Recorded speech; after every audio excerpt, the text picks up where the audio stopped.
Hi everyone, it's Chris. Welcome to my parlour. And today I want to share with you some books that I've just been reading. It's not a month by month one because I didn't read much this month and I forgot last month. And it's a bit late to do a last month reading review at the moment. So I thought I'd just throw them all in together because I haven't read much this month. I only read one book this month so far, and there's only a few more days left. So I thought I would do the whole lot.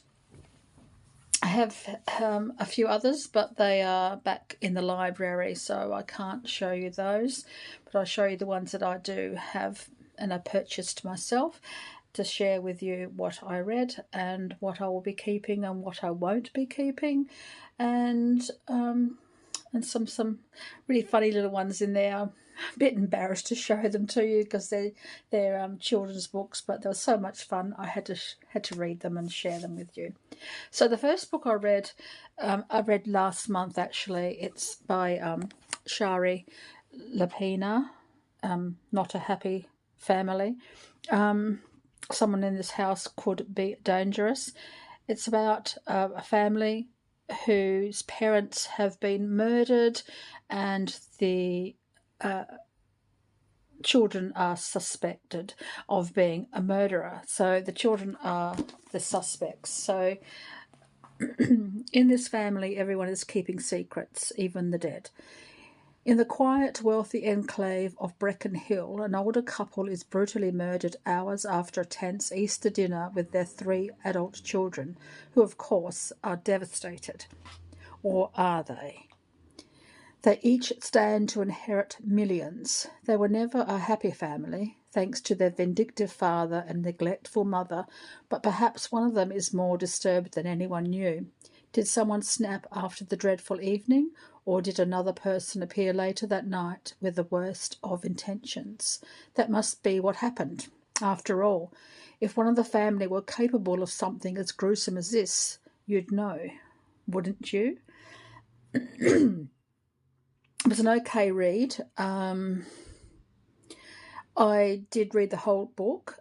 I did like the story itself, and it wasn't too gruesome or anything else like that. The F word was used quite a bit, which I don't like, but I don't think it's necessary, but that's my own opinion.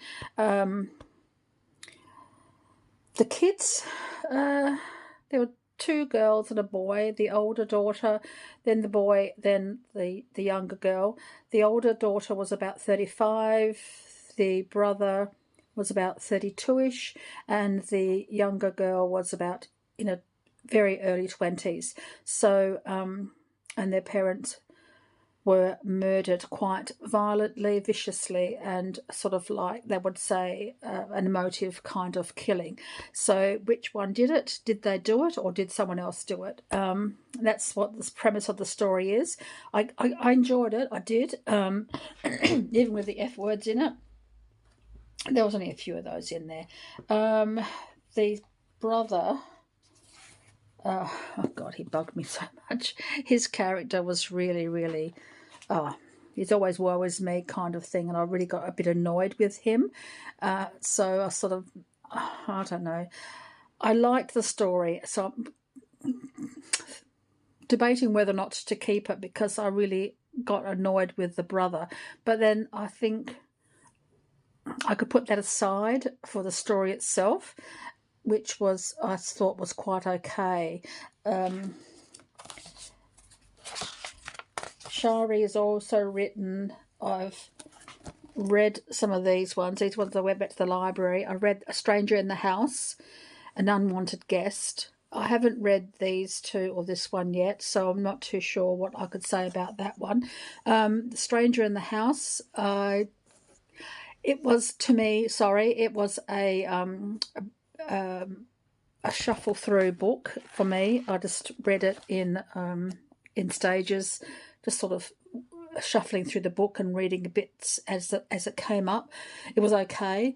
It wasn't as good as this book for me. The premise was really quite interesting, but I couldn't really get into it. So I just sort of shuffled through the book, reading bits and pieces to get the general gist of the story, which was okay, but I didn't really want to go back to the beginning and start afresh and read through the book. An Unwanted Guest, I did read that one. I liked it, but it wasn't as well written.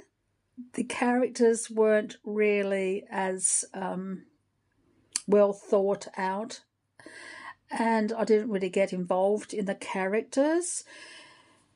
The murder itself, I wasn't satisfied with the reason these people were murdered, so it's sort of a bit disappointing in that, but it was okay.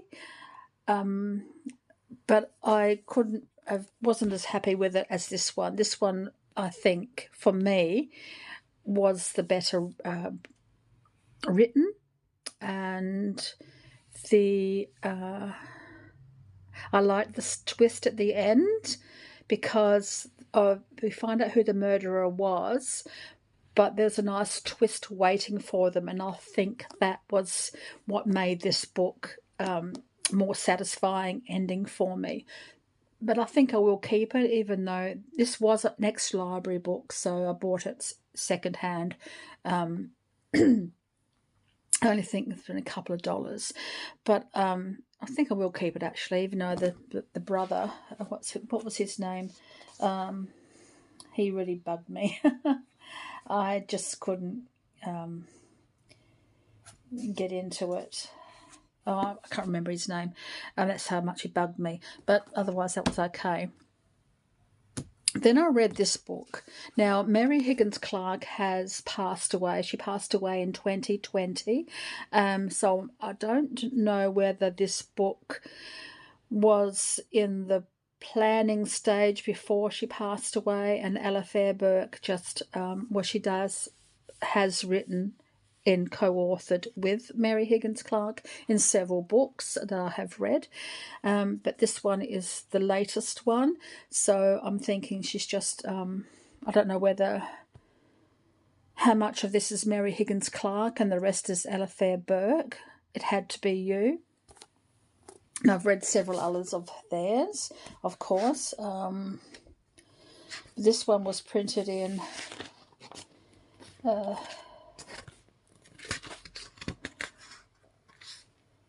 2024. It's just printed this year. So Mary Higgins Clark's already been passed away for 4 years.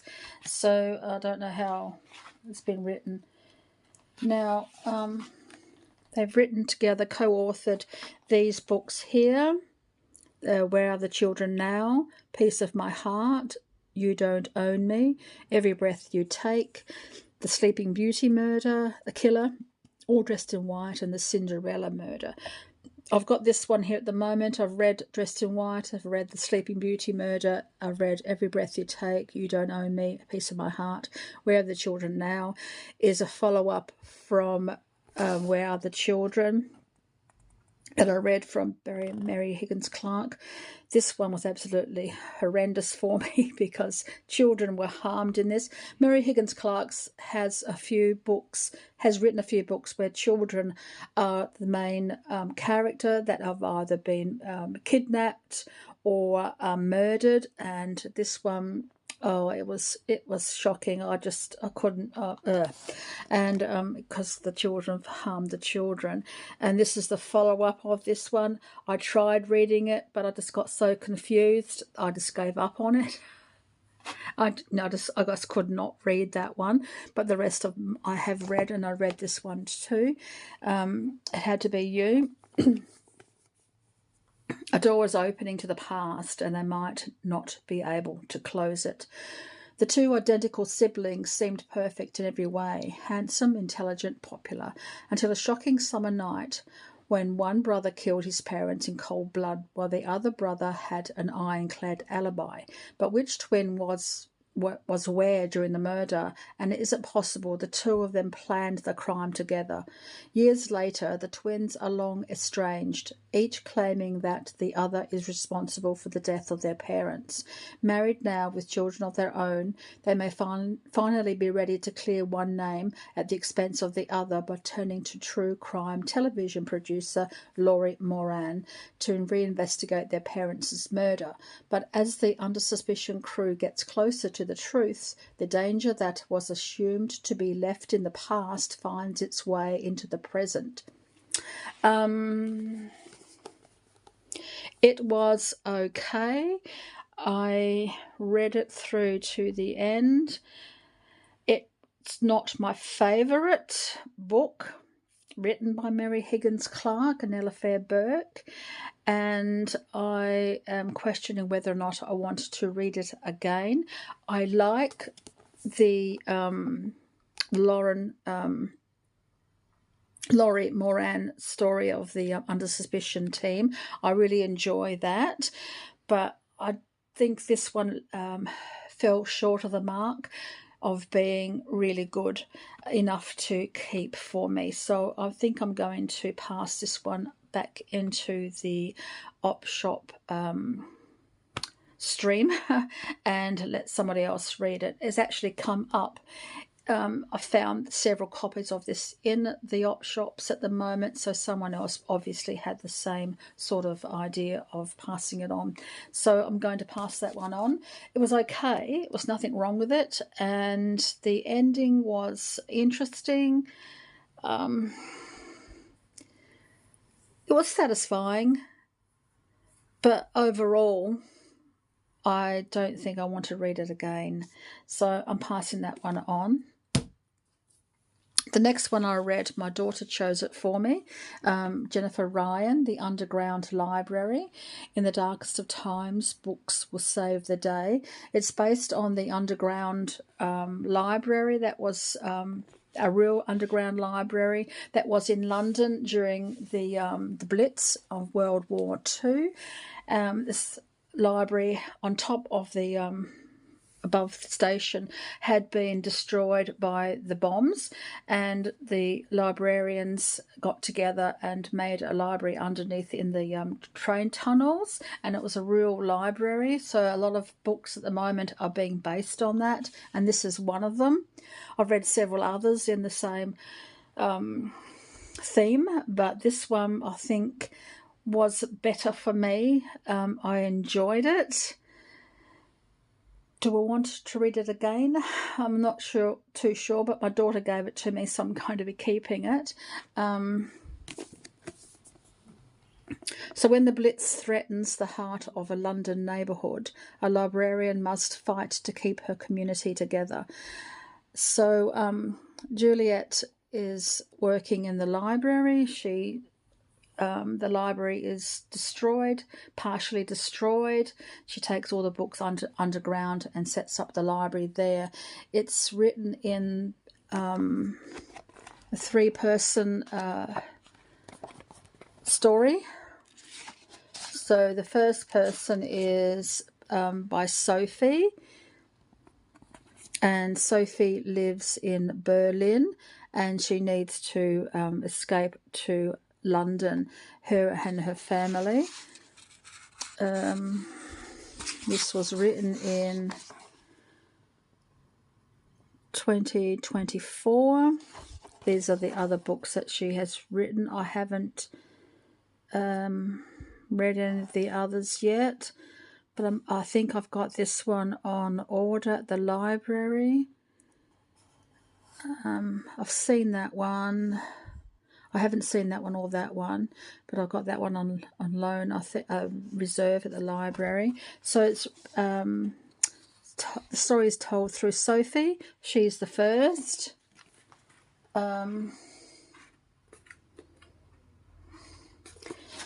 Then Juliet, of course, she's the next one to have her story, tell her story, all getting together. It all meets up together.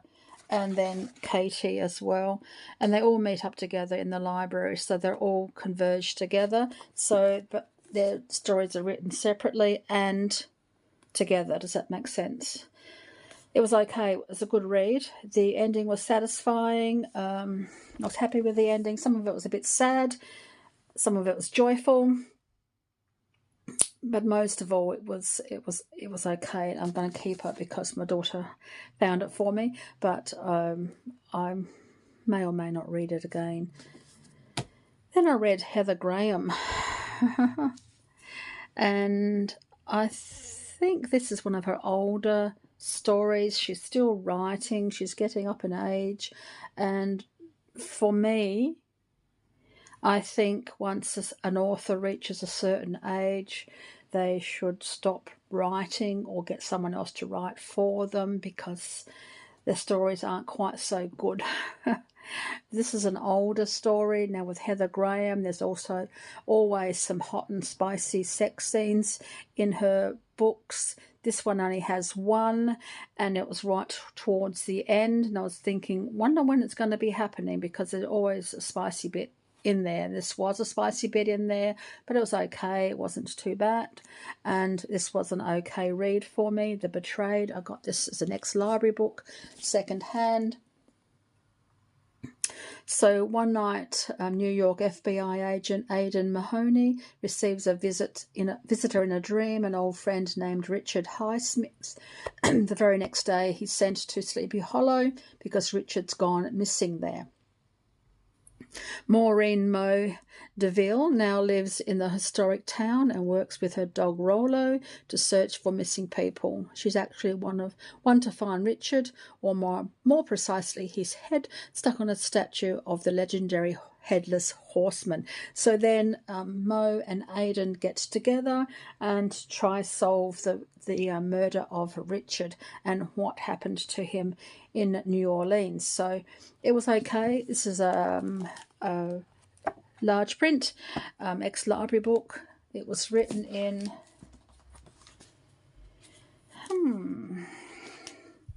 2014. So I've read a few of Heather Graham's. Most of them I haven't liked. Some of them I have. This one was an okay one. I will keep it and maybe read it again one day. But this one was okay. It wasn't too bad. It was a good story. Some of it was a bit, I don't know how I would say it, a bit bland in some parts of it, but otherwise it was okay. So that one was fair enough. Now another book I read was by Sophie Kinsella, 20s girl. There's a lot of F words in this one. Sophie uses a lot of F words in most of her books, but this one's a 20s girl. She's having the time of her life. It's about Lara has always had an overactive imagination. Now she wonders if she's losing her mind. Perfectly normal 20-something girls don't just get visited by ghosts, but inexplicably the spirit of Lara's great aunt Sadie, in the form of a bold, demanding Charleston dancing girl, has appeared to make one last request. Laura must track down a missing necklace Sadie simply can't rest without. It was fun. I really enjoyed this one, even with the F words. I've read a few of Sophie Kinsella's books. This is one of them.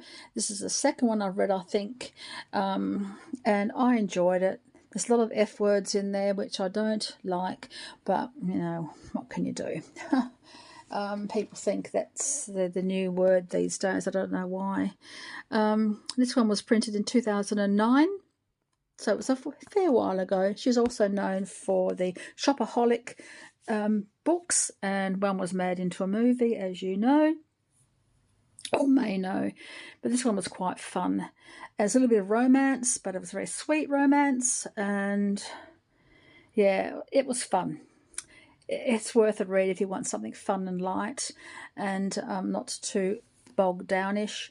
The ending was quite happy. There was some sad bits and I thought I was going to cry, but it all worked out in the end. Not giving anything away, hopefully, but yeah, give it a go if you want something light and breezy to read and not too demanding of your intellect. But it was fun. It was fun. Then I read, this is a child's book, but I just loved it. I thought it was just so much fun. The Ghost at the Point by Charlotte Calder. It was printed in, it's an Australian book, I think. Printed in 2012. It's an Australian book by an Australian author. It was fun. It was a kid's book, but it was good. Dory wonders if Aunt Gertrude's stories are true. Is there really a ghost boy roaming the cliffs? Oh, is there? I don't know, but it was so much fun. I really enjoyed it, finding out if there was really a ghost. And I'm not giving that away. If you want to know whether there's a ghost, you have to find out by reading it. The Ghost at the Point was just really quite fun. And another one, I found this one in one of those community libraries at the Pear, which is a little cafe at Alberton. It's just in a little in one of the original shops that used to be there from the 1900s in the Alberton railway station. And the Pear, it's a really nice little place. It's got the best hot chocolate ever. That's where I go if I want a really good hot chocolate. And this was in their community library. A clue for Clara, another Australian writer. This is Leon Tanner. It was printed in another ex-library book, 2020. And it was so much fun. It's about a chook. The chook solves the crime. A cracking crime, a plucky detective, and Clara is, of course, the chook, and she solves the crime. Greetings, human. I'm looking for a major crime to solve. Clara wants to be a famous detective with her own TV show. She can read claw marks and find missing feathers, and she knows Morse code. There's just one problem. She's a small, scruffy chook, and no one takes her seriously. But when she teams up with Olive, the daughter of the local policeman, they might just be able to solve the crimes that have been troubling the town of Little Dismal. A puzzling and hilarious mystery from best-selling author Leon Tanner. And it was so much fun. I just sometimes really, really just need something like this just to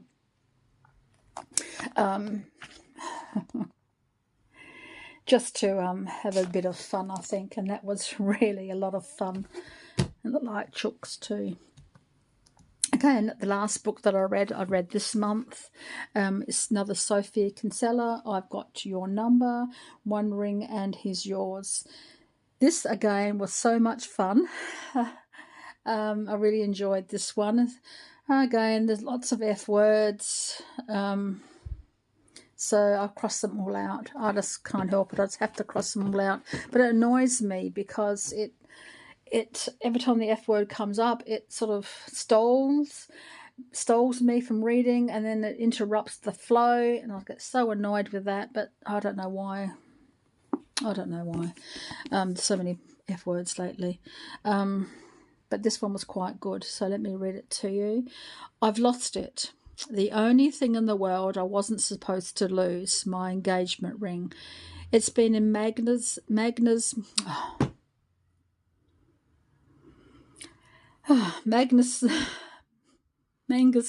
family for 3 generations, and now the very same day his parents are coming, I've lost it. The very same day. Do not hyperventilate, Poppy. Stay positive. So Poppy's lost her engagement ring. She finds a phone in the rubbish bin. She thinks, hey, I could use this phone because her phone gets lost, and she finds this phone in the rubbish bin, so she uses it as her replacement. It belongs to a man who works in a company. I don't know what he does.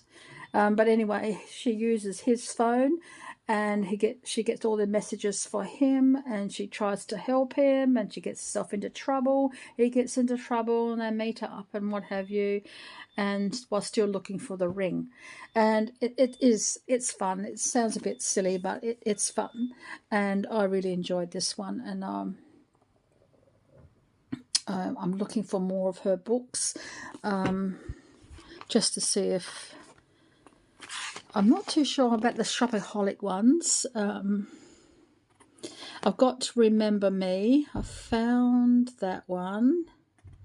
I've read 20s Girl. I haven't read this one yet, and I haven't got that one. Can You Keep a Secret? I've got that one on order at the library, and I've got this one on the order at the library, I think. Yeah, but they're fun. Let's see if I can find... This one was printed in... What did I tell you? Can't remember. 2012.